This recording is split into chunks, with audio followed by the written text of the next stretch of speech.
Spiritual TV. आओ एक दूसरे को प्रेरित करें।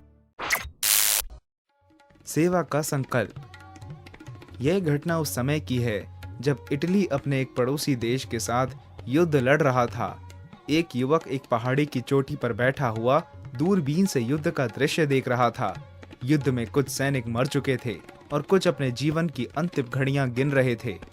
सैनिकों की दयनीय दशा देखकर वह युवक अत्यंत द्रवित हो गया और उसकी आंखों से आंसू बह निकले।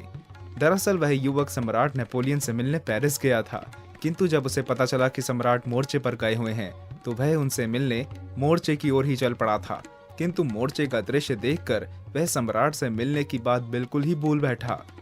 तभी उसे सूचना मिली कि घायल सैनिक गिरजाघर में हैं, तो वह तुरंत उनकी सहायता के लिए वहां जा पहुंचा और उनकी सेवा में लग गया। इस बीच युद्ध समाप्त हो गया।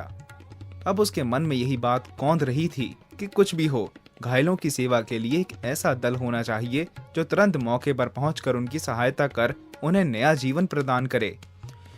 उसने इस विचार को अंजाम देने के लिए घायलों की सेवा करने वालों का एक ऐसा दल तैयार किया। इसके बाद उसने अपने अथक प्रयासों से इस दल को एक अंतर्राष्ट्रीय संस्था के रूप में मान्यता दिलवा दी। अब वर्तमान में जब कहीं युद्ध छिड़ता है तो उस संस्था के सदस्य तुरंत घायल सैनिकों की सेवा में जुट जाते हैं। वे सदस्य तटस्थ माने जाते हैं और एक विशेष प्रकार की पोशाक पहनते हैं जिस पर एक विशेष चिन्ह बना रहता है।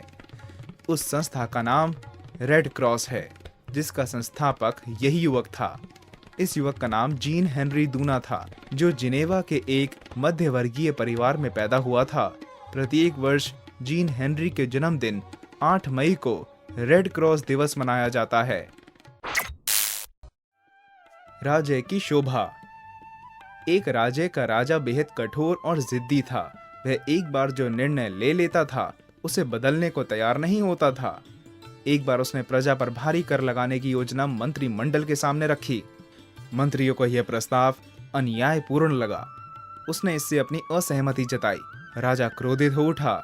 उसने मंत्री परिषद को समाप्त करने का फैसला किया। यही नहीं, उसने सारे मंत्रियों के देश से निकालने का आदेश दे दिया। मंत्री घबराए। वे समझ नहीं पा रहे थे कि स्थिति का सामना कैसे किया जाए। तभी उन्हें विक्रम नायक की याद आई। वह राजा का प्रिय था। उसने पहले भी कई मौकों पर राजा का क्रोध शांत किया था। उसे बुलाया गया। मंत्रियों ने उसे सारी स्थिति समझाई और प्रार्थना की कि वह ऐसा कुछ करें जिससे राजा को सद्बुद्धि आए। विक्रम ने यह चुनौती स्वीकार कर ली। वह राजा के पास उनके नाखून काटने गया। राजा ने अपनी उंगलियां आगे कर दी। विक्रम ने नखों पर गुलाब जल छिड़का और धीरे धीरे नख काटने लगा। फिर उसने कहा, महाराज, शरीर में इन नखों की आवश्यकता ही क्या है? वे बढ़ते रहते हैं और उन्हें बार बार काटना पड़ता है। इनमें रोगों के कीटाणु भी रहते हैं। क्यों न इन्हें जड़ से उखाड़कर फेंक दिया जाए? राजा ने मुस्कुराते हुए कहा, वो तो है, लेकिन इन्हें उखाड़कर मत फेंक देना। ये तो हाथ पैरों की शोभा है। भले ही इनका अधिक उपयोग ना हो, पर ये आभूषण तुल्य हैं। इस पर विक्रम ने कहा, महाराज, रोगों का घर होते हुए भी ये हाथ पैरों की शोभा है। ठीक उसी तरह मंत्री परिषद राज्य की शोभा है। मंत्री भले ही आपके किसी कार्य का विरोध करें, पर आपकी शोभा उन्हीं से है। यह सुनते ही राजा की भ्रिकुटी तन गई। विक्रम ने विनम्रतापूर्वक कहा, राज्य की सेवा में उनका महत्वपूर्ण योगदान है। उनके बगैर राज्य बिना नखों के हाथ की तरह हो जाएगा। राजा समझ गया। उसने अपना आदेश वापस लेकर मंत्रियों को फिर से उनका दायित्व सौंप दिया। सच्चा यज्ञ। एक बार युधिष्ठिर ने विधि विधान से महायज्ञ का आयोजन किया। उसमें दूर दूर से राजा, महाराजा और विद्वान आए। यज्ञ पूरा होने के बाद दूध और घी से आहुति दी गई, लेकिन फिर भी आकाश घंटियों की ध्वनि सुनाई नहीं पड़ी। जब तक घंटियां नहीं बजती, यज्ञ अपूर्ण माना जाता। महाराज युधिष्ठिर को चिंता हुई। वह सोचने लगे कि आखिर यज्ञ में कौन सी कमी रह गई है कि घंटियां सुनाई नहीं पड़ी। उन्होंने भगवान कृष्ण से अपनी समस्या बताई। कृष्ण ने कहा, किसी गरीब, सच्चे और निश्चल हृदय वाले व्यक्ति को बुलाकर उसे भोजन कराएं। जब उसकी आत्मा तृप्त होगी तो आकाश घंटियां अपने आप बज उठेंगी। कृष्ण ने ऐसे एक व्यक्ति का पता दिया। धर्मराज स्वयं उसकी खोज में निकले। आखिरकार उन्हें उस निर्धन की कुटिया मिल गई। युधिष्ठिर ने अपना परिचय देते हुए उससे प्रार्थना की, बाबा, आप हमारे यहाँ भोजन करने की कृपा करें। पहले तो उसने मना कर दिया, लेकिन काफी प्रार्थना करने के बाद वह तैयार हो गया। युधिष्ठिर उसे लेकर यज्ञ स्थल पर आए। द्रौपदी ने अपने हाथ से स्वादिष्ट खाना बनाकर उसे खिलाया। भोजन करने के बाद उस व्यक्ति ने ज्यों ही संतुष्ट होकर डकार ली, आकाश की घंटियां गूंज उठी। यज्ञ की सफलता से सब प्रसन्न हुए। युधिष्ठिर ने कृष्ण से पूछा, भगवान, इस निर्धन व्यक्ति में ऐसी कौन सी विशेषता है कि इसके खाने के बाद ही यज्ञ सफल हो सका? कृष्ण ने कहा, धर्मराज, इस व्यक्ति में कोई विशेषता नहीं है, यह गरीब है। दरअसल आपने पहले जिन्हें भोजन कराया वे सब तृप्त थे। जो व्यक्ति पहले से तृप्त है उन्हें भोजन कराना कोई विशेष उपलब्धि नहीं है। जो लोग अतृप्त हैं, जिन्हें सचमुच भोजन की जरूरत है, उन्हें खिलाने से उनकी आत्मा को जो संतोष मिलता है वही सबसे बड़ा यज्ञ है, वही सच्ची आहुति है। आपने जब एक अतृप्त व्यक्ति को भोजन कराया तभी देवता प्रसन्न हुए और सफलता की सूचक घंटियां बज गईं। संयम पाने पर यूसुफ को मिली दीक्षा। मिस्र के प्रसिद्ध संत जुन्नून के पास एक शिष्य दीक्षा लेने आया, किंतु 4 वर्ष वहां रहकर भी वह जुनून से यह नहीं कह सका कि मैं धर्म की दीक्षा लेने आया हूं। एक दिन संत ने उसे पूछा, क्या चाहते हो? तब युवक यूसुफ हुसैन ने कहा, मैं आपका शिष्य बनकर धर्म की दीक्षा लेना चाहता हूं। संत ने कहा, वह तो हो जाएगा, पहले तुम्हें मेरा एक काम करना होगा। मेरा एक बक्सा मेरे मित्र के पास नील नदी के किनारे तक पहुंचाना होगा। शर्त यह है कि रास्ते में वह बक्सा खोलना मत। यूसुफ ने सफर शुरू किया। चलते चलते कई दिन हो गए और उसकी उत्सुकता चरम पर पहुंच गई कि आखिर बक्से में है क्या, और एक दिन उसने बक्सा खोल ही लिया। ज्यों ही बक्सा खुला, उसमें से एक चूहिया निकलकर भाग गई। यूसुफ को समझ में नहीं आया। वह निर्दिष्ट स्थान पर पहुंचा जहां संत जुन्नून के मित्र ने वह बक्सा खोला तो वह खाली था। उन्होंने यूसुफ से कहा, संत जुन्नून अब तुम्हें दीक्षा नहीं देंगे। जब तुम एक चूहिया को नहीं संभाल सकते तो धर्म ज्ञान को कैसे संभालोगे? यूसुफ लौट कर आया तो संत जुन्नून ने कहा, तुम मुझे गुरु बनाना चाहते हो और मेरी ही आज्ञा नहीं मानी। मैं तुम्हें अपना शिष्य नहीं बना सकता। जाओ, मन पर संयम पाओ और गुरु की आज्ञा मानना सीखो। यूसुफ दुखी होकर लौट गया, किंतु वर्षों बाद पुनः लौटा। जब जुन्नून ने पाया कि वह आत्म संयम पा चुका है, तब उन्होंने उसे दीक्षा दी। आगे चलकर वह प्रसिद्ध संत यूसुफ हुसैन के नाम से जाना गया। कथा संयम से संतत्व प्राप्ति को इंगित करती है। भावना, इच्छा, लालसा आदि सभी दृष्टियों से स्वयं पर पूर्ण नियंत्रण ही संत भाव की उपलब्धि कराता है और व्यक्ति सामान्य से विशिष्ट होकर संपूर्ण समाज के लिए आदर्श बन जाता है। कषायों का बोझ। एक आदमी था। वह एक महात्मा के पास गया और बोला, महाराज, मैं ईश्वर के दर्शन करना चाहता हूँ, करा दीजिए। महात्मा ने कहा, अच्छा, कल सवेरे आना। अगले दिन वह आदमी महात्मा के पास पहुंचा तो महात्मा ने उसे 5-5 शेर के 5 पत्थर दिए और कहा, इन्हें एक गठरी में बांधकर सर पर रखो और सामने के पहाड़ की चोटी पर चलो। आदमी ने पत्थर उठा लिए और चढ़ाई शुरू कर दी। कुछ ही कदम चलने पर वह थक गया। बोला, महाराज, अब नहीं चढ़ा जाता। महात्मा ने कहा, अच्छा, एक पत्थर फेंक दो। आदमी ने गठरी खोलकर एक पत्थर फेंक दिया। बोझ थोड़ा हल्का हो गया, पर कुछ कदम बढ़ते ही वह फिर परेशान हो गया। उसने महात्मा से कहा तो उसने एक पत्थर और फेंकवा दिया। इसके बाद तीसरा, फिर चौथा, फिर 5वां पत्थर भी फेंक दिया गया और इस तरह वह पहाड़ की चोटी पर पहुंच गया। चोटी पर खड़े होकर उस आदमी ने कहा, महाराज, हम ऊपर आ गए, अब तो ईश्वर के दर्शन कराइए। महात्मा ने कहा, भले आदमी, 5-5 शेर के 5 पत्थर सर पर रखकर तुम पहाड़ पर नहीं चढ़ सके और काम, क्रोध, लोभ, मोह और अहंकार का मनोभोज लेकर ईश्वर के दर्शन करना चाहते हो। उस आदमी की समझ में महात्मा की बात अच्छी तरह आ गई। नया मोड़। किसी देश में एक राजा राज करता था। वह बहुत ही अभिमानी था। वह अपने बराबर किसी को नहीं समझता था। कारण, उसका राज्य बड़ा विशाल था। उसका राजकोष धन से भरा था। उसके पास बहुत बड़ी सेना थी और उसके आसपास नौकर चाकरों की पलटन थी जो हर घड़ी उसका हुक्म बजाती रहती थी। चापलूस उसके अहंकार को बढ़ावा देते रहते थे। संयोग से एक दिन एक फकीर उस राजा के यहाँ आया। उसके चेहरे पर तेज चमक रहा था और आंखों में प्रेम भरा था। उसने राजा की ओर देखा और उसकी भाव भंगिमा से क्षण भर में ताड़ गया कि राजा धन दौलत और सत्ता के मद में चूर है। उसकी भीतर की आंखें बंद हैं। अपने स्वभाव के अनुसार राजा ने कड़क कर पूछा, फकीर तुझे क्या चाहिए? मुस्कुराकर फकीर ने कहा, राजन, मैं आपसे कुछ लेने नहीं बल्कि आपको कुछ देने आया हूँ। सुनकर राजा के अभिमान को गहरी चोट लगी। उसने सोचा कि इस भिखमंगे फकीर की इतनी जुर्रत कि मुझ जैसे वैभवशाली और सर्वसत्ताधारी के साथ ऐसा व्यवहार करे। राजा ने चीख कर कहा, ए फकीर, छोटे मुंह बड़ी बात करते तुझे शर्म नहीं आती? जिसके पास फूटी कौड़ी भी नहीं वह किसी को क्या देगा? जो स्वयं दर दर की भीख मांगता है वह राजा की बराबरी क्या करेगा? फकीर राजा की गर्वोक्ति सुनकर हंसते हुए बोला, आप ठीक कहते हैं महाराज, आपके पास बहुत कुछ है जो मेरे पास नहीं है।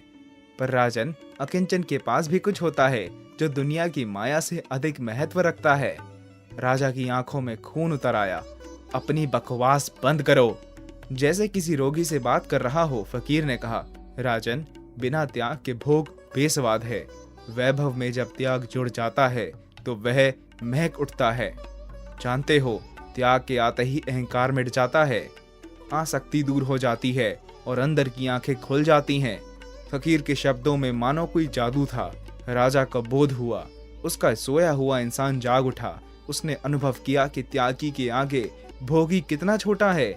उसकी आंखों से अज्ञान का पर्दा हटते ही उसके जीवन में एक नया मोड़ आ गया। संत के उपदेश से सुखी व प्रसन्न हुए राजा और प्रजा। राजा वीरसेन को संत सत्संग अति प्रिय था। उनके दरबार में प्रायः दूर दूर से साधु संत आते थे और वीरसेन उन्हें यथोचित सम्मान देकर उनसे ज्ञान की बातें ग्रहण करते थे। एक दिन उनके राज्य की सीमा पर एक विख्यात संत ने डेरा डाला। राजा वीरसेन को पता चला तो वे स्वयं उसका सत्कार करने पहुंचे। उस समय संत के सम्मुख हजारों धर्म प्रेमी बैठे थे और उनका उपदेश सुन रहे थे। राजा वीरसेन भी एक और चुपचाप बैठकर सुनने लगे। जब कार्यक्रम समाप्त हुआ और लोग चले गए तो राजा ने संत से भेंट की। दोनों के मध्य अत्यंत स्नेहिल वार्तालाप हुआ। अंत में राजा ने इच्छा व्यक्त की कि संत उन्हें ज्ञान के वे मोती दें जो आजीवन उनके काम आए। तब संत ने राजा को जरा सी रुई, एक मोमबत्ती और एक सुई दी। राजा ने इन्हें दिए जाने का कारण पूछा तो संत बोले, रुई नग्नता को ढकती है, इसी से कपड़ा बनता है। कपड़े से व्यक्ति की इज्जत होती है, यह आत्मसम्मान की द्योतक है। तुम इसी प्रकार जीवन में सभी की लाज रखना। मोमबत्ती प्रकाश की प्रतीक है। जब यह जलती है तो इसका प्रकाश से अंधकार दूर होता है। मोमबत्ती के प्रकाश की भांति ही तुम अपने साथ दूसरों के जीवन को भी आलोकित करो। जहां तक सुई का सवाल है तो यह पिरोने के काम आती है। इसका धर्म टूटे हुए को जोड़ना और फटे हुए को सिलना है। तुम भी अपने जीवन में किसी को अलग मत करना बल्कि दिलों को जोड़ने का काम करना। राजा ने संत की आज्ञा शिरोधार्य की और उस पर अमल भी किया। फलतः उसके साथ साथ उसकी प्रजा का जीवन भी सुखमय हो गया। संत तुकोजी की बातों से शिष्य का मन शांत हुआ। संत तुकोजी महाराज अपने प्रिय शिष्यों के साथ भजन कीर्तन में मग्न रहा करते थे। सभी के प्रति सद्भावना और शुभ चिंतन ही उनका धर्म था। एक बार उनके प्रति आस्था रखने वाले एक व्यक्ति ने अपनी दुकान का नाम गुरुदेव सैलून रख दिया। संत जी के एक अन्य शिष्य रामचंद्र ने जब यह सुना तो वह क्रोधित हो उठा। संत जी के सामने ही वह बड़बड़ाते हुए बोला, यह तो आपका अपमान है, मैं उसके सैलून में आग लगा दूंगा। सैलून मालिक का नाम पांडुरंग था। संत जी ने मुस्कुराते हुए कहा, हनुमान ने लंका में आग इसलिए लगाई थी कि रावण ने वहां सीता को छुपाया था। तुम सैलून में आग क्यों लगाओगे? पांडुरंग ने तो किसी सीता को वहां नहीं छुपाया है, वह तो लोगों की सेवा कर अपना पेट पालता है। वह सैलून तो उसका श्रम मंदिर है। तुम्हारे घर में शिशु हो तो तुम्हें पूरा अधिकार है कि तुम उसका नाम कुछ भी रखो। इसमें किसी को बुरा क्यों लगेगा? तुम्हारे पिताजी ने तुम्हारा नाम रामचंद्र रखा, किंतु राम तो नाराज नहीं हुए। सीता या हनुमान ने भी एतराज नहीं किया, तो फिर तुम क्यों नाराज होते हो? संत जी की बात सुनकर रामचंद्र की आंखों में पश्चाताप के आंसू बह निकले। संत जी बोले, लो, सारा मैल बह गया। अब कल रात हम सभी पांडुरंग के सैलून में कीर्तन करेंगे। अगले दिन सैलून में संत जी के साथ रामचंद्र भी कीर्तन करने में सबसे आगे था। कथा विवेक के महत्व को इंगित करती है। यदि हम विवेक से सोच समझकर कार्य करेंगे तो कभी कोई गलत कार्य हमसे नहीं होगा। अतः अपने और समाज दोनों के हित में विवेक का दामन कभी न छोड़ें। संगीत और संगीतकार। उस्ताद अलाउद्दीन खां के पास दूर दूर से लोग संगीत सीखने और विचार विमर्श के लिए आते थे। उनमें अमीर भी होते थे और गरीब भी। वह सभी को समान भाव से शिक्षा देते थे। एक बार वह अपने बगीचे में अत्यंत साधारण कपड़े पहने हुए काम कर रहे थे। हाथ पांव मिट्टी से सने थे। उसी समय एक व्यक्ति बढ़िया सूट बूट पहने आया और खान साहब से बोला, ए माली, उस्ताद कहाँ है? मुझे उनसे मिलना है। खान साहब ने पूछा, क्या काम है? उस व्यक्ति ने कहा, मुझे उनसे संगीत सीखना है। खान साहब ने कहा, वह अभी आराम कर रहे हैं। उस व्यक्ति ने कहा, जाकर उस्ताद से कहो कि कोई बड़ा आदमी आया है, जल्दी जा। खान साहब बोले, आप इतना गुस्सा क्यों होते हैं हुजूर? अभी जाता हूँ। वह चले गए। वह पिछले दरवाजे से घर में गए थे और थोड़ी देर में अगले दरवाजे से बाहर निकल रहे थे कि तभी एक कार आकर रुकी। उसमें रामपुर के राजा और कुछ लोग थे। वे लोग दरवाजे पर पहुंचे ही थे कि खान साहब बाहर आ गए। राजा ने खान साहब के पैर छुए। यह देखकर उस व्यक्ति को समझ में आ गया कि यही उस्ताद अलाउद्दीन खां हैं। वह परेशान हो गया। उसने खान साहब से कहा, हुजूर, मुझे आपको पहचानने में भूल हुई, मुझे माफ कर दें। खान साहब ने कहा, तुमसे कोई भूल नहीं हुई है। जिनके पास 2 पैसे आ जाते हैं वे गरीबों को इसी निगाह से देखते हैं। जहाँ तक रही संगीत सीखने की बात, तो मैं तुम्हें संगीत सिखा नहीं सकता, क्योंकि जिस आदमी के दिल में गरीबों के लिए कोई दर्द नहीं है, उसमें संगीत कभी जन्म नहीं ले सकता। उस व्यक्ति ने खान साहब को प्रलोभन भी दिया, पर उन्होंने साफ इनकार करते हुए कहा, संगीत रुपए पैसे से नहीं खरीदा जाता। घमंड छोड़कर कड़ी मेहनत से ही उसे हासिल किया जा सकता है। अंतर की ललकार। एक राक्षस था। उसने एक आदमी को अपनी चाकरी में रखा। आदमी बड़ा भला था। राक्षस जो भी कहता वह फौरन कर देता, लेकिन राक्षस तो राक्षस ठहरा। उसे इतने से ही संतोष ना होता। वह बात बात पर आंखें फाड़ कर कहता, काम में जरा भी ढील हुई तो मैं तुझे जिंदा नहीं छोड़ूंगा। बेचारा आदमी मारे डर के सहम जाता। एक घड़ी भी चैन से ना बैठ पाता। उसके अंदर आशंका बनी रहती कि कहीं वह दुष्ट उसे मार न डाले, पर वह करता क्या? राक्षस के चंगुल में बुरी तरह फंस गया था। इसी प्रकार कुछ दिन निकल गए। एक दिन काम करते करते वह इतना थक गया कि हाथ हिलाना भी उसके लिए दूभर हो गया। लाचार होकर वह सुस्ताने के लिए बैठ गया। राक्षस ने जैसे ही उसे बैठा देखा तो चीख उठा, तूने क्या समझ रखा है? मैं तुझे खा जाऊंगा। राक्षस की फटकार सुनकर वह डरे कि उसकी अंदर की आत्मा अचानक बड़े जोर से ललकार उठी, मूर्ख, तू आदमी है, गीदड़ क्यों बन गया है? याद रख, जब तक तू दब्बू बना रहेगा, यह राक्षस शेर बनकर तेरे ऊपर सवार रहेगा। इस ललकार को सुनते ही उस आदमी का सोता पौरुष जाग उठा। उसने कठोर आवाज में कहा, तू धमकाता किसे है? खाना है तो आ, ले, खा ले। राक्षस ने उसकी आवाज से समझ लिया कि अब धमकी देकर उसे दबाए रखना संभव नहीं है, और अगर वह उसे खा भी डालेगा तो उस जैसा दूसरा आदमी उसको कहाँ मिलेगा। उस दिन से राक्षस का सारा व्यवहार बदल गया। खाने की बात फिर उसने कभी अपने मुंह से नहीं निकाली। इसलिए कहा जाता है कि जो जितना दबाता है, लोग उसे उतना ही दबाते हैं। साधु की बातों का मर्म समझ लज्जित हुए दुष्ट।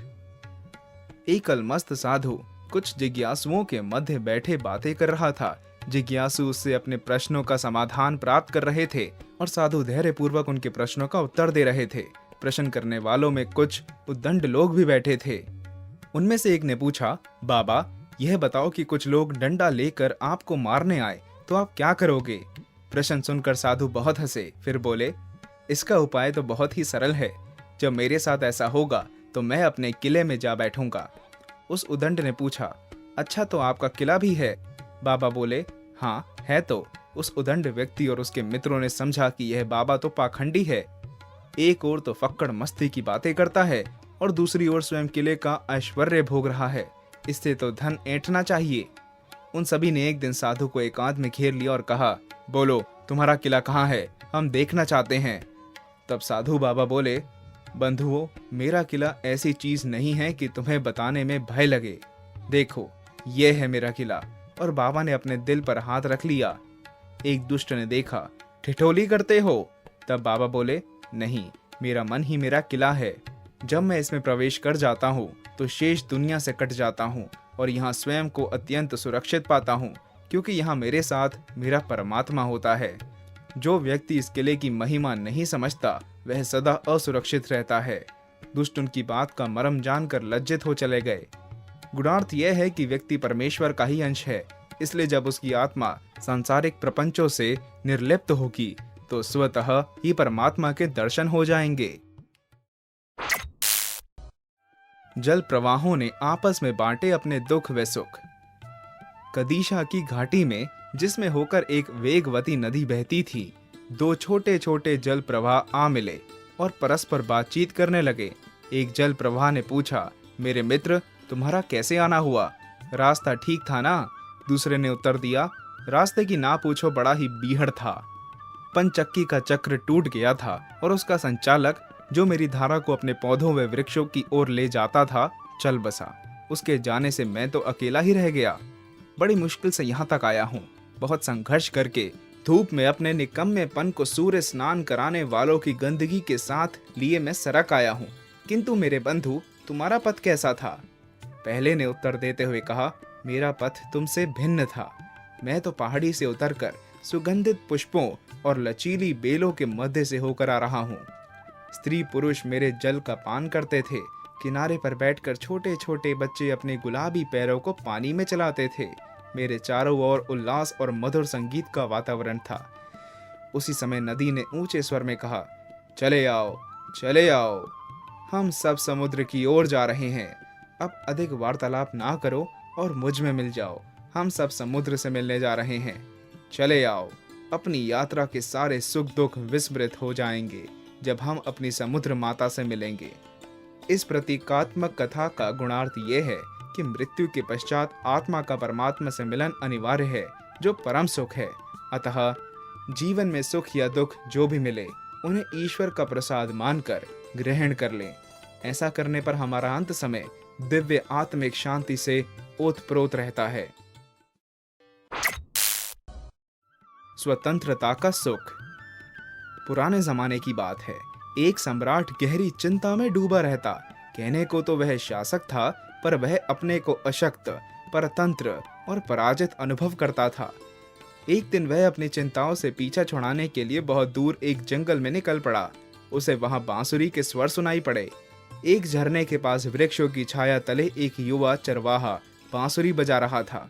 उसकी भेड़ें पास में ही विश्राम कर रही थी। सम्राट ने चरवाहे से कहा, तुम तो ऐसे आनंदित हो जैसे तुम्हें कोई साम्राज्य मिल गया है। चरवाहे ने कहा, आप ठीक कहते हैं, मैं सम्राट हूँ। राजा ने आश्चर्य से पूछा, तुम्हारे पास ऐसा क्या है जिसके कारण तुम अपने को सम्राट कहते हो?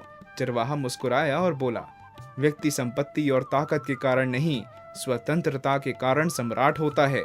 मेरे पास तो कुछ भी नहीं है सिवा स्वयं के। मैं इसे ही अपनी संपदा मानता हूँ। सौंदर्य को देखने के लिए मेरे पास आंखें हैं, प्रेम करने के लिए मेरे पास हृदय है। सूर्य जितना प्रकाश मुझे देता है, उससे ज्यादा सम्राट को नहीं देता। चंद्रमा जितनी चांदनी मुझ पर बरसाता है, उससे ज्यादा सम्राट पर नहीं बरसाता। सुंदर फूल जितने सम्राट के लिए खिलते हैं, उतने ही मेरे लिए भी खिलते हैं। सम्राट पेट भर खाता है और तन भर पहनता है, मैं भी वही करता हूँ। फिर सम्राट के पास ऐसा क्या है जो मेरे पास नहीं है? कई मामलों में तो मेरे पास एक सम्राट से ज्यादा ही कुछ है, जैसे मेरी स्वतंत्रता। मैं जब चाहता हूँ संगीत का सुख लेता हूँ, जब चाहता हूँ सो जाता हूँ, जबकि एक सम्राट चाहकर भी ऐसा नहीं कर सकता। सम्राट हतप्रभ उस चरवाहे को देखता रहा। फिर उसने कहा, प्यारे भाई, तुम एकदम ठीक कहते हो। जाओ अपने गांव में सबसे कह दो कि इस राज्य का सम्राट भी यही कह रहा था। देश की आत्मा। साबरमती आश्रम के लिए जगह की तलाश में गांधी जी एक दिन वर्धा से 5 किलोमीटर ऊंची पहाड़ी पर गए। वहां एक झुग्गी बस्ती थी। गांधी जी को पता चला कि यह एक हरिजन बस्ती है। उन्होंने कहा, साबरमती आश्रम के लिए यह उपयुक्त जगह है। जमनालाल बजाज उनके साथ थे। उन्होंने कहा, लेकिन यहाँ बहुत गंदगी है। गांधी जी बोले, यहाँ देश की आत्मा बस्ती है, इसलिए हरिजन बस्ती के फायदे के लिए यहाँ आश्रम बनाना ठीक रहेगा। आश्रम बनाने का काम शुरू हो गया। गांधी जी वहीं झोपड़ी डालकर रहते थे। गांधी जी सहित सभी लोगों का भोजन एक साथ बनता था। गांधी जी भी सभी के साथ बैठकर वहीं खाते थे। एक बार शाम को गांधी जी टहलते हुए हरिजन बस्ती में गए। उन्हें देखकर आश्चर्य हुआ कि ज्यादातर झोपड़ी में कद्दू उबाला जा रहा था। गांधी जी ने इस बारे में पूछा तो एक महिला बोली, यह सबसे सस्ता है, इसलिए जब भी सब्जी खानी होती है तो हम कद्दू खरीद लेते हैं। गांधी जी ने लौटकर अपने रसोइये से कहा, कल से हमारे यहाँ कद्दू की उबली सब्जी बनेगी। रसोइया जानता था कि बापू को कद्दू पसंद नहीं था। उसने कहा, बापू आप तो कद्दू की सब्जी खाते ही नहीं। गांधी जी बोले, अब खाऊंगा। रसोइया उस दिन से कद्दू की सब्जी बनाने लगा। एक बार आश्रम देखने बादशाह खान आए। वह कई दिन वहां ठहरे। उन्हें भी प्रतिदिन कद्दू की सब्जी परोसी गई। वह समझ नहीं पाए कि यहाँ हर रोज कद्दू की सब्जी क्यों बनती है। उन्होंने सोचा कि शायद बापू की सेहत ठीक ना हो, इसलिए उन्होंने पूछा, बापू क्या आपकी सेहत ठीक नहीं है जो हर रोज कद्दू की उबली सब्जी खाते हैं? गांधी जी बोले, मेरी सेहत ठीक है। मेरे पड़ोस में रहने वाले हरिजन बस्ती के लोग जब सस्ती होने के कारण रोज कद्दू की सब्जी खा सकते हैं तो हम क्यों नहीं खा सकते? हमें भी तो पता चलना चाहिए कि हमारे देश के लोग कैसे रहते हैं। मनुष्य की सुरक्षा। एक बार महात्मा गांधी को प्रवासियों पर हो रहे अत्याचार के खिलाफ आवाज उठाने के कारण जोहानसबर्ग की जेल में बंद कर दिया गया, लेकिन थोड़े ही दिनों के बाद उन्हें रिहा कर दिया गया। कुछ शरारती तत्वों ने यह अफवाह फैला दी कि गांधी जी ने सरकार से समझौता कर लिया है और प्रवासियों पर हो रहे अत्याचारों के खिलाफ आवाज न उठाने का वचन दिया है। यह खबर फैलते ही वहां के प्रवासियों में गांधी जी के प्रति नफरत और गुस्सा फैलने लगा। कई लोगों ने गांधी जी को जान से मारने की धमकी तक दे डाली। गांधी जी को गरीबों की लड़ाई लड़ते देख वहां एक धनाढ्य गोरे हरमन इतने अधिक प्रभावित हुए कि वह हर समय उनके साथ रहने लगे। उन्हें जब मालूम हुआ कि गांधी जी को जान से मारने की धमकी दी जा रही है तो वह गांधी जी की सुरक्षा के लिए चिंतित हो गए। किसी अनहोनी वारदात से निपटने के लिए उन्होंने एक नई पिस्टल खरीदी और उसे हर समय अपनी जेब में रखने लगे। एक दिन गांधी जी ने उनकी पिस्टल देख ली। उन्होंने पूछा, मिस्टर हरमन, ये पिस्टल अपने साथ क्यों रखते हो? हरमन बोले, गांधी जी आपकी जान को खतरा है, इसलिए आपकी सुरक्षा के लिए इसे रखना जरूरी है। गांधी जी मुस्कुराकर बोले, कितने भोले हो हरमन साहब, मुझे कौन मारेगा? मुझे मारकर किसी को क्या मिलेगा? फिर आपकी पिस्टल से एक आदमी की ही सुरक्षा हो सकती है। यहाँ तो हजारों लाखों लोगों की जिंदगी की सुरक्षा की तो किसी को परवाह नहीं है। उनकी जिंदगी हर समय खतरे में है। जानते हो उन्हें कौन बचाता है? उन्हें भगवान बचाते हैं। इसलिए ईश्वर पर भरोसा करो और उनके अधिकार को छीनने की कोशिश मत करो। तुम्हें मेरे साथ रहना है तो निहत्थे रहना होगा। हरमन लज्जित हो गए। उन्होंने क्षमा मांगते हुए कहा, गांधी जी, यह मेरी नासमझी थी। नया वसंत। एक आदमी था। वह जीवन से बड़ा निराश हो गया था। हर घड़ी उदास रहता था। उसे लगता था कि वह दुनिया में अकेला है। उसे कोई प्यार नहीं करता। वसंत का मौसम आया। तरह तरह के फूल खिल उठे। उनकी महक से चारों ओर आनंद छा गया। लेकिन वह आदमी अपने कमरे में ही बंद रहा। एक दिन अचानक एक लड़की उसके कमरे के किवाड़ खोलकर अंदर आई। उस आदमी को गुमसुम देखकर सहम उठी। बोली, आप इतने उदास क्यों हैं? आदमी ने कहा, मुझे कोई प्यार नहीं करता। मैं इस दुनिया में अकेला हूँ। लड़की ने कहा, यह तो बड़ी बुरी बात है कि आपको कोई प्यार नहीं करता, पर यह बताइए कि आप किस किस को प्यार करते हो? आदमी ने कोई जवाब नहीं दिया। लड़की बोली, आप बाहर आइए। देखिए आपके दरवाजे पर कितना प्यार बिखरा पड़ा है। आप चाहें तो भर भर हाथों बटोर सकते हैं। इतना कहकर उस लड़की ने उस आदमी का हाथ पकड़ा और कमरे के बाहर लाकर हंसते हंसते फूलों के बीच उसे लाकर खड़ा कर दिया। वह बोली, आप प्यार चाहते हैं, लीजिए, जितना चाहिए इनसे ले लीजिए। देखिए ये कितने बढ़िया साथी हैं, खुशी खुशी प्यार देते हैं पर बदला नहीं चाहते। क्यों, है ना? इन शब्दों को सुनकर उस आदमी का जैसे नया जन्म हो गया। उसके मन की गांठ खुल गई। जीवन में वसंत हिलोरे लेने लगा। उसके जीवन में एक नए वसंत का जन्म हुआ था। अंतर की स्वच्छता। किसी कस्बे में दो आदमी रहते थे। एक का नाम था प्रेम, दूसरे का नाम विनय। दोनों के घर आमने सामने थे। एक दिन संयोग से किसी बात पर उनमें तनातनी हो गई। बात छोटी सी थी लेकिन धीरे धीरे बढ़ गई। दोनों ही बेहद उत्तेजित हो उठे। प्रेम आपे से बाहर हो गया। वह बोला, शैतान के बच्चे, तेरी अकल घास चरने चली गई है। इतना सुनना था कि विनय दांत पीस कर बोला, तूने मेरे बाप को गाली दी है, तेरी इतनी हिम्मत। वह दौड़कर अपने घर से तलवार ले आया और प्रेम पर वार कर दिया। प्रेम ने वार रोकने की कोशिश की तो तलवार उसके हाथ में लग गई, जिससे घाव हो गया। खून बहने लगा। तभी मोहल्ले के लोगों ने आकर बीच बचाव कर दिया। दोनों अपने अपने घर चले गए। कुछ दिन बीत गए। प्रेम के हाथ का घाव ठीक हो गया। वह उस घटना को भूल गया, पर विनय का मन साफ नहीं हुआ। वह जैसे ही प्रेम को देखता तो मुंह फेर कर निकल जाता। एक दिन वे दोनों आमने सामने आ गए। जब विनय बचकर जाने लगा तो प्रेम ने जी कड़ा करके उसका हाथ पकड़ लिया और कहा, क्यों, क्या बात है? यह देखो, मेरा घाव ठीक हो गया। इतना कहकर उसने अपने हाथ विनय के आगे कर दिया। विनय ने उसे देखा नहीं, दूसरी ओर को मुंह करके कहा, तलवार का घाव भर जाता है पर बात का घाव कभी नहीं भरता, वह हमेशा टीसता रहता है। प्रेम की आंखें डबडबा आई, लेकिन जो सच्चे हृदय से अपनी भूल स्वीकार कर लेता है उसे क्षमा मिलनी चाहिए। विनय ने हाथ छुड़ाने की कोशिश की, लेकिन प्रेम ने नहीं छोड़ा। अंतर के आवेग से उसका हाथ कांप रहा था, उसकी आंखों से आंसू बह रहे थे। विनय का तनाव ढीला हो गया। प्रेम के हृदय की निर्मलता ने उसके भीतर की गांठ को खोल दिया। उसने अनुभव किया कि घाव तलवार का हो या बात का, वह असाध्य अंदर के विष से बनता है। अंतर की स्वच्छता से बढ़कर और कुछ नहीं है। महावीर स्वामी के सामने नतमस्तक हुए ग्रामीण। एक बार भगवान महावीर जंगल में तपस्या कर रहे थे। वे एकाग्र चित्त हो प्रभु के ध्यान में रमे थे। उस जंगल में चरवाहे भी गायें, भेड़, बकरियां चराने आते थे। चूंकि चरवाहे अशिक्षित व अज्ञानी थे, इसलिए वे तपस्या के महत्व को नहीं जानते थे। जब भी वह भगवान महावीर को तपस्या मग्न देखते, उनका उपहास करते और ध्यान भंग करने की चेष्टा करते, किंतु महावीर कभी भी इन सब से विचलित नहीं होते और अपनी तपस्या में अटल भाव से लगे रहते। धीरे धीरे यह बात आसपास के गांव के निवासियों तक भी पहुंची। तब कुछ संपन्न ग्रामीण जंगल में भगवान महावीर के पास आए। जब उन्होंने आंखें खोली तब उन ग्रामीणों ने उनसे विनम्र प्रार्थना की, स्वामी जी, नासमझ चरवाहे आपको निरर्थक ही परेशान कर रहे हैं। हम उनकी ओर से आपसे क्षमा चाहते हैं। हमने ये सोचा है कि हम सभी मिलकर आपके लिए एक कमरे का निर्माण करवा दें तथा वहां आपकी सुरक्षा का भी प्रबंध कर दें, जिससे आपकी साधना विघ्न रहित चल सके। भगवान महावीर ने उनकी बात शांति से सुनी और बोले, ये चरवाहे भी मेरे अपने ही हैं। यदि बच्चे प्यार से माता पिता का मुंह अपने छोटे छोटे हाथों से नोचते हैं तो क्या माता पिता उन्हें गोद में लेने से इनकार कर देते हैं? नहीं ना।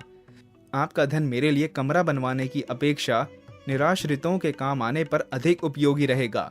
ग्रामीणों के साथ वे अज्ञानी चरवाहे भी महावीर के हृदय की विशालता देखकर उनके चरणों में नतमस्तक हो गए। वस्तुतः जो व्यक्ति ईश्वर से लौ लगाकर उसके ध्यान में रम जाता है, उसे कोई भी बाहरी विघ्न बाधाएं प्रभावित नहीं कर पाती। भगवान की कृपा। एक राजा था, उसका मंत्री भगवान का भक्त था। कोई भी बात होती तो वह यही कहता कि भगवान की बड़ी कृपा हो गई। एक दिन राजा के बेटे की मृत्यु हो गई। मृत्यु का समाचार सुनते ही मंत्री बोल उठा, भगवान की बड़ी कृपा हो गई। यह बात राजा को बुरी लगी, पर वह चुप रहा। कुछ दिनों के बाद राजा की पत्नी की भी मृत्यु हो गई। मंत्री ने कहा, भगवान की बड़ी कृपा हो गई। राजा को गुस्सा आया, पर उसने गुस्सा पी लिया, कुछ बोला नहीं। एक दिन राजा के पास एक नई तलवार बनकर आई। राजा अपनी उंगली से तलवार की धार देखने लगा तो धार बहुत तेज होने के कारण चट उसकी उंगली कट गई। मंत्री पास में ही खड़ा था। वह बोला, भगवान की बड़ी कृपा हो गई। सब राजा के भीतर जमा गुस्सा बाहर निकला और उसने तुरंत मंत्री को राज्य से बाहर निकल जाने का आदेश दे दिया और कहा कि मेरे राज्य में अन्न जल ग्रहण मत करना। मंत्री बोला, भगवान की बड़ी कृपा हो गई। मंत्री अपने घर पर भी नहीं गया, साथ में कोई वस्तु भी नहीं ली और राज्य से बाहर निकल गया। कुछ दिन बीत गए। एक बार राजा अपने साथियों के साथ शिकार खेलने के लिए जंगल गया। जंगल में एक सुअर का पीछा करते करते राजा बहुत दूर घने जंगल में निकल गया। उसके सभी साथी बहुत पीछे छूट गए। वहां जंगल में डाकुओं का एक दल रहता था। उस दिन डाकुओं ने काली देवी को एक मनुष्य की बलि देने का विचार किया हुआ था। संयोग से डाकुओं ने राजा को देख लिया। उन्होंने राजा को पकड़कर बांध दिया। अब उन्होंने बलि देने की तैयारी शुरू कर दी। जब पूरी तैयारी हो गई तब डाकुओं के पुरोहित ने राजा से पूछा, तुम्हारा बेटा जीवित है? राजा बोला, नहीं, वह मर गया है। पुरोहित ने कहा कि इसका तो हृदय जला हुआ है। पुरोहित ने फिर पूछा, तुम्हारी पत्नी जीवित है? राजा बोला, वह भी मर चुकी है। पुरोहित ने कहा, यह तो आधे अंग का है, अतः यह बलि के योग्य नहीं है, परंतु हो सकता है यह मरने के डर से झूठ बोल रहा हो। पुरोहित ने शरीर की जांच की तो देखा कि उसकी उंगली कटी हुई है। पुरोहित बोला, अरे यह तो अंग भंग है, बलि के योग्य नहीं है, छोड़ दो इसको। डाकुओं ने राजा को छोड़ दिया। राजा अपने घर लौट आया। लौटते ही उसने अपने आदमियों को आज्ञा दी कि हमारा मंत्री जहां भी हो उसको तुरंत ढूंढकर हमारे पास लाओ। जब तक मंत्री वापस नहीं आएगा तब तक मैं अन्न ग्रहण नहीं करूंगा। राजा के आदमियों ने मंत्रियों को ढूंढ लिया और उसे राजा के पास वापस चलने की प्रार्थना की। मंत्री ने कहा, भगवान की बड़ी कृपा हो गई। मंत्री राजा के सामने उपस्थित हो गया। राजा ने बड़े आदरपूर्वक मंत्री को बिठाया और अपनी भूल पर पश्चाताप करते हुए जंगल वाली घटना सुनाकर कहा कि पहले मैं तुम्हारी बात को समझा नहीं, अब समझ में आया कि भगवान की मेरे पर कितनी कृपा थी। भगवान की कृपा से अगर मेरी उंगली ना कटती तो उस दिन मेरा गला कट जाता, परंतु जब मैंने तुम्हें राज्य से निकाल दिया तब तुमने कहा कि भगवान की बड़ी कृपा हो गई। तो वह कृपा क्या थी, ये अभी मेरे समझ में नहीं आया।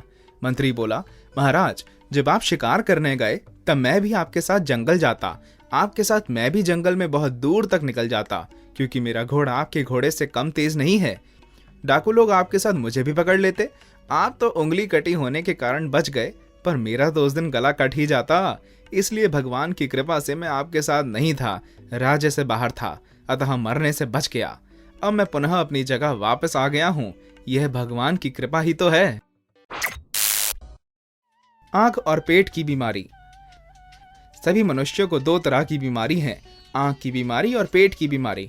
आंख की बीमारी क्या है?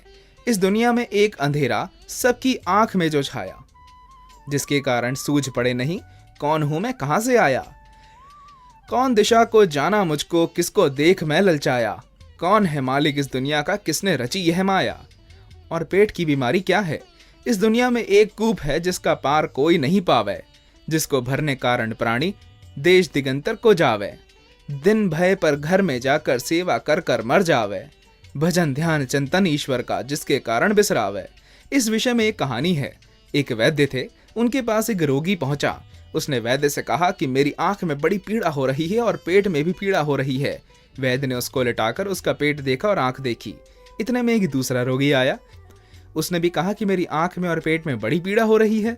वैद्य ने विचार किया कि ये कैसी हवा चली है, सबको एक ही बीमारी हो रही है।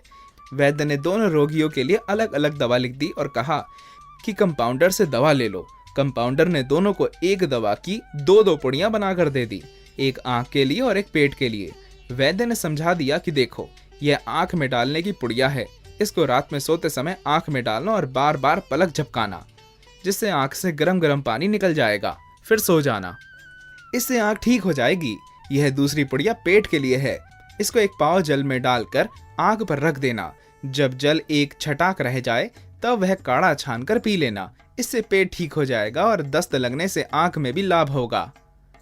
दोनों रोगी दवा लेकर चले गए। घर जाकर एक रोगी ने तो ठीक वैसा ही किया जैसा वैद्य ने कहा था।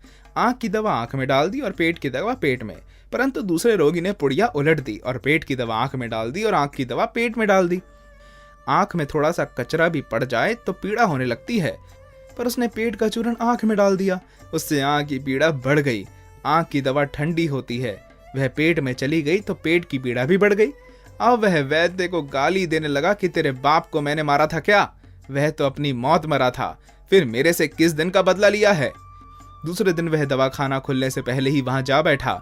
वैद्य जी आए और दवाखाना खोलकर उससे पूछा, कहो कैसे हो? वह बोला, कैसे क्या हूं? वैद्य ने कहा, अरे क्या हुआ? वह बोला, हुआ क्या, जो तुमने किया वही हुआ। वैद्य ने कहा, हमने क्या किया? वह बोला, ऐसी दवा दे दी कि मेरी आंख की पीड़ा भी बढ़ गई और पेट की पीड़ा भी बढ़ गई। साफ कह देते कि मैं दवा नहीं देता, मेरे पास ज्यादा रुपया तो है नहीं, इसलिए उल्टी दवा दे दी। वैद्य ने कहा, भाई पीड़ा कैसे बढ़ गई? किसी आदमी को दवा जल्दी असर करती है, किसी को नहीं करती। यह तो अपनी अपनी प्रकृति के अनुसार होता है, पर पीड़ा बढ़ने का कोई तो कारण ही नहीं है। वह बोला, मैं तो भुक्त भोगी हूं, मेरी पीड़ा तो बढ़ गई। इतने में दूसरा रोगी आया। वैद्य ने उससे पूछा, कहो तुम कैसे हो? वह बोला, महाराज बहुत आराम है, 1-2 दस्त लगे, पेट भी ठीक है और आंख भी ठीक है। यह सुनते ही पहला रोगी बोला, देखो यह पैसे वाला आदमी है, इसको तो बढ़िया दवा दे दी, मुझे घटिया दे दी। वैद्य ने कहा, घटिया कैसे दे दी? जो दवा उसको दी वही तुमको भी दी। तुम्हारी पुड़िया कैसी थी? रोगी ने जेब से चूर्ण की पुड़िया निकालकर वैद्य के सामने पटक दी और बोला, ये है वो पुड़िया। वैद्य ने कहा, दूसरी पुड़िया? वह बोला, दूसरी तो मैं काढ़ा बना के पी गया ना, यह पुड़िया आंख में डाली थी, दवा ज्यादा थी इसलिए बच गई। वैद्य ने कहा कि इसको निकालो यहाँ से। उल्टी दवा तो खुद लेता है और कहता है कि तुमने मेरी पीड़ा बढ़ा दी। इसी तरह सब रोगी हैं। हमारी आंख की बीमारी क्या है, वास्तविक बात सूझती नहीं है। खुद तो जानते नहीं, दूसरों की मानते नहीं। जो अधूरा जानते हैं उसी को पूरा मान लेते हैं कि बस ये ठीक है। पेट की बीमारी क्या है, पेट कभी भरता ही नहीं। दरिद्र का भी पेट भरता और लखपति करोड़पति का भी पेट नहीं भरता।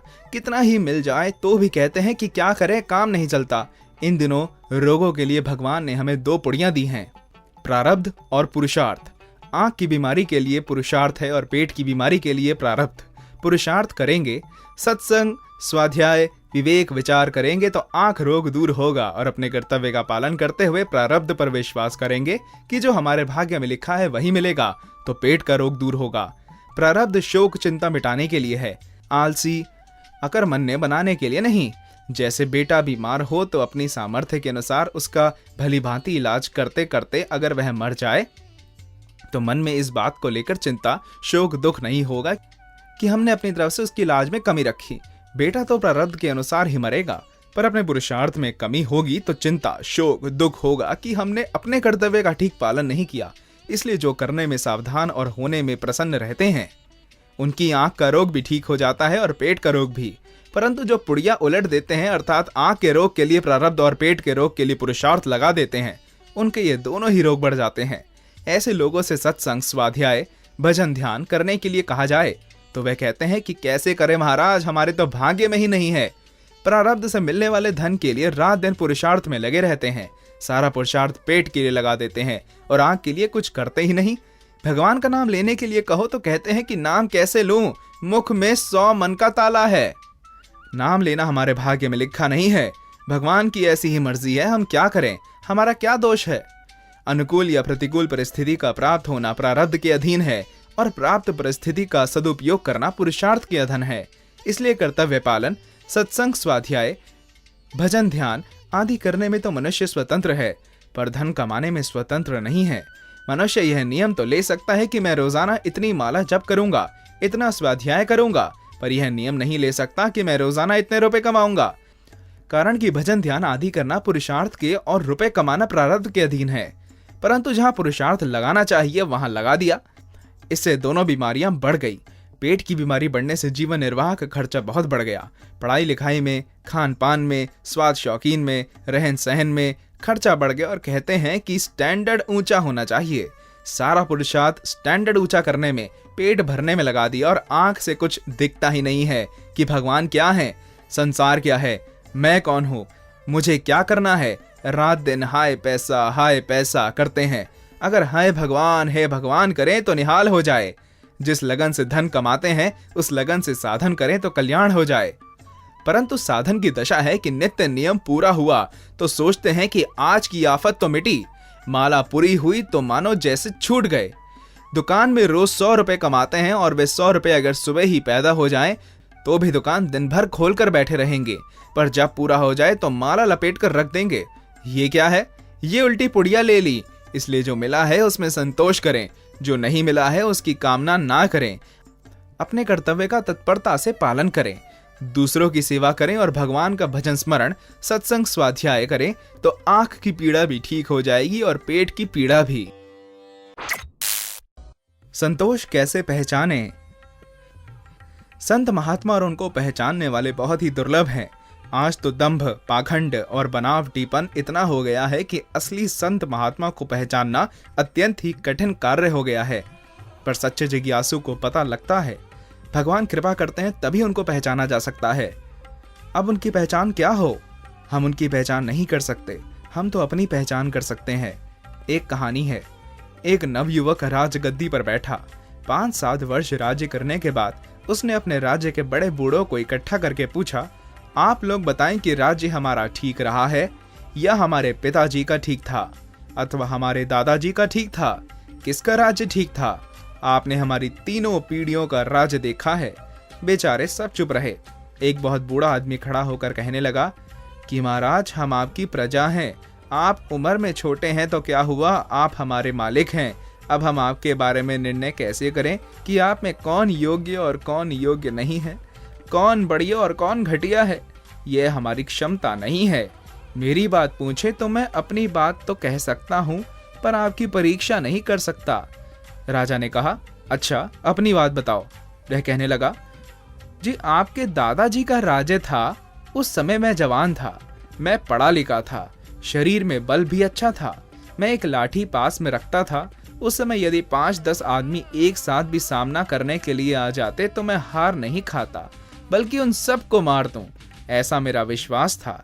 एक दिन मैं किसी गांव जा रहा था, रास्ते चलते मेरे कान में किसी स्त्री के रोने की आवाज आई, तो मैंने सोचा चलकर देखें क्या बात है। मैं आवाज की दिशा में गया, जो देखा कि एक सुंदर युवती अकेली जंगल में बैठी रो रही है। उसने बहुत कीमती गहने कपड़े पहन रखे हैं। मैं अचानक उसके पास पहुंचा तो वह डर गई और एकदम चुप हो गई।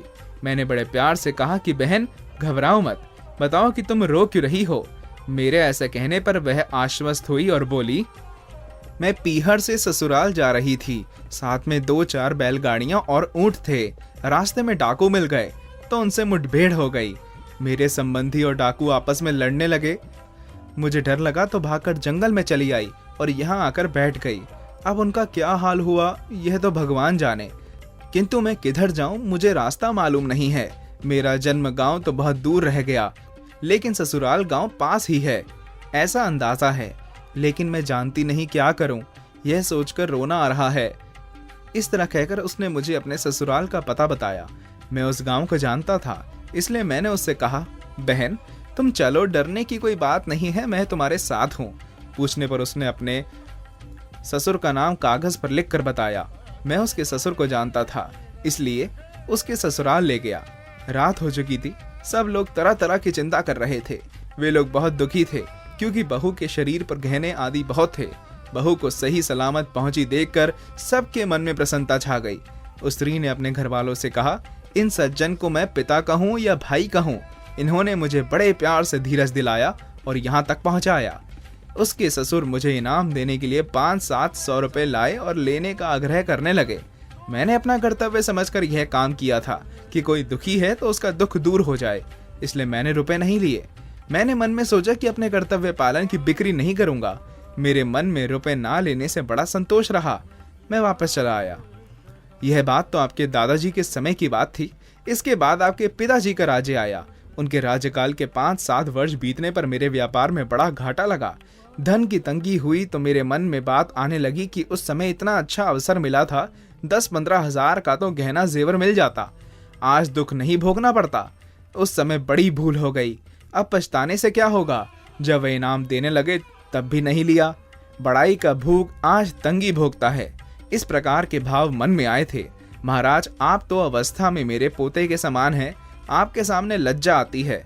अब तो मन में ऐसे भाव आ रहे हैं कि उस समय उस स्त्री को समझा बुझाकर या धमकाकर अपनी स्त्री बना लेता तो आज वह मेरी सेवा करती और धन भी मिल जाता, परंतु अब तो बात हाथ से निकल गई, पछताने से क्या लाभ। इस तरह महाराज, हम तो अपने मन के विचार बता सकते हैं, आप राजाओं का निर्णय कौन करे। आपका निर्णय करने की ताकत हम में कहाँ। राजा समझ गया कि बुड्ढा बड़ा बुद्धिमान है। यथा राजा तथा प्रजा, यह बात भी कह दी और हमें रुष्ट भी नहीं किया। इस तरह संतों की पहचान हम नहीं कर सकते कि ये कहाँ तक पहुंचे हुए हैं, किंतु उनके पास जाने से हमारे मन में मच रही हलचल शांत होती है। अपने में दैवी संपूर्ण के गुण आते हों, अर्थात दया, क्षमा, उदारता, त्याग, संतोष, नीति, धर्म आदि की वृद्धि होती है। दुर्गुण दुराचार दिखने लगे और घटने लगे। जिन महापुरुषों के संग अथवा दर्शन से ऐसी विलक्षणताएं आती हों तो हम अंदाजा लगा सकते हैं। इसके अलावा हम गरीब हों अथवा धनी हों, जिनके मन में हमारी कोई गरज नहीं दिखती, हम धनी हैं तो कुछ ज्यादा आदर करें और गरीब हैं तो निरादर करें, हमसे वे कुछ स्वार्थ सिद्ध करना चाहें, ऐसा हमें कभी लगता ही नहीं। हम उनसे ज्ञान योग, भक्ति योग, कर्म योग आदि की बातें पूछते हैं तो वह उनसे भी आयेक की बातें बता देते हैं। हमारी दृष्टि में सगुण निर्गुण, साकार निराकार के तत्व को जानने वाला उनसे बढ़कर कोई दिखता नहीं। ऐसे महापुरुषों का संग मिल जाए तो बड़ा लाभ होता है। सेठ की शिक्षा। एक बहुत धनी सेठ था। वह सुबह जल्दी उठकर नदी में स्नान करके घर आकर नित्य नियम करता था। ऐसे वह रोजाना नहाने नदी पर आता था। एक बार एक अच्छे संत विचरते हुए वहां घाट पर आ गए। उन्होंने कहा, सेठ राम राम। वह बोला नहीं, तो बोले, सेठ राम राम। ऐसे 2-3 बार बोलने पर भी सेठ राम राम नहीं बोला। सेठ ने समझा कि कोई मांगता है, इसलिए कहने लगा, हट हट, चल हट यहाँ से। संत ने देखा कि अभिमान बहुत बढ़ गया है, भगवान का नाम भी लेता। मैं तो भगवान नाम लेता हूँ और ये हट हट कहता है। इन धनी आदमियों के वहम रहता है कि हमारे से कोई कुछ मांग लेगा, कुछ ले लेगा, इसलिए धनी लोग सबसे डरते रहते हैं। वे गरीब से, साधु से, ब्राह्मण से, राजे से, चोरों से, डाकुओं से डरते हैं। अपने बेटा पोता ज्यादा हो जाएंगे तो धन का बंटवारा हो जाएगा, ऐसे भी डर लगता है इन्हें। संत ने सोचा कि इसे ठीक करना है, तो वे वैसे ही सेठ बन गए और सेठ बनकर घर पर चले गए। दरबान ने कहा कि आज आप जल्दी कैसे आ गए? तो उन्होंने कहा कि एक बहरूपिया मेरे रूप धर के वहां आ गया था। मैंने समझा कि वह घर पर जाकर कोई गड़बड़ी नहीं कर दे, इसलिए मैं जल्दी आ गया। तुम सावधानी रखना, वह आ जाए तो उसे भीतर मत आने देना। सेठ घर पर जैसे नित्य नियम करता था, वैसे ही वे सेठ बने हुए संत भजन पाठ करने लग गए। अब वह सेठ सदा की तरह धोती और लोटा लिए आया तो दरबान ने रोक लिया। कहाँ जाते हो? हटो यहाँ से। सेठ बोला, तूने भांग पी ली है क्या? नशा आ गया है क्या? क्या बात है? तू नौकर है मेरा और मालिक बनता है? दरबार ने कहा, हट यहाँ से, नहीं जाने दूंगा भीतर। सेठ ने छोरों को आवाज दी, आज इसको क्या हो गया? तो उन्होंने कहा, बाहर जाओ, भीतर मत आना। बेटे भी ऐसा ही कहने लगे, जिसको पूछे वे ही धक्का दे। सेठ ने देखा कि क्या तमाशा हुआ भाई, मुझे दरवाजे के भीतर भी नहीं आने दे रहे। बेचारा इधर उधर घूमने लगा, अब क्या करूं? उसकी कहीं चली नहीं जाती तो उसने राजे में जाकर रिपोर्ट दी कि इस तरह आफत आ गई है। वे सेठ राजे के बड़े मान्य आदमी थे। राजा ने उनको जब इस हालत में देखा तो कहा, आज क्या बात है? लोटा धोती लिए कैसे आए हो? तो वह बोला, कैसे कैसे क्या महाराज, मेरे घर में कोई बहरूपिया बनकर घुस गया है और मुझे निकाल दिया बाहर। राजा ने कहा, 4 घोड़ों की बग्घी में आया करते थे, आज आपकी यह दशा? राजा ने अपने आदमियों से पूछा, कौन है वह? जाकर मालूम करो। घर पर खबर गई तो घर वालों ने कहा कि अच्छा, वह राज्य में पहुंच गया, बिल्कुल नकली आदमी है वह, हमारे सेठ तो भीतर विराजमान है।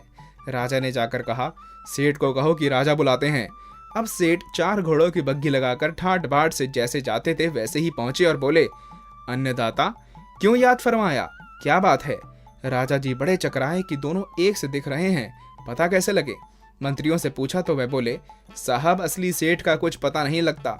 तब राजा ने पूछा, आप दोनों में असली और नकली कौन है?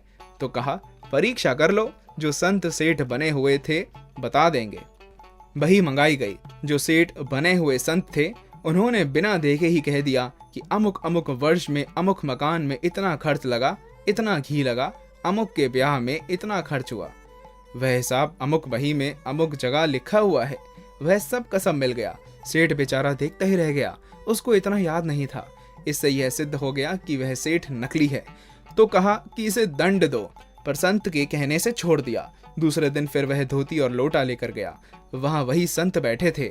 उस सेठ को संत ने कहा, राम राम। तब उसकी आंखें खुली कि यह सब इन संत का चमत्कार है। संत ने कहा, तुम भगवान का नाम लिया करो, हर एक का तिरस्कार अपमान मत करो, जाओ अब तुम अपने घर जाओ। वह सेठ सदा की तरह चुपचाप अपने घर आ गए। शुद्ध हरि कथा। महाराज में समर्थ गुरु रामदास बाबा एक बहुत विचित्र संत हुए हैं।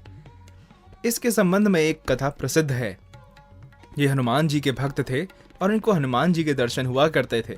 एक बार बाबा जी ने हनुमान जी से कहा कि महाराज आप एक दिन सब लोगों को दर्शन दें।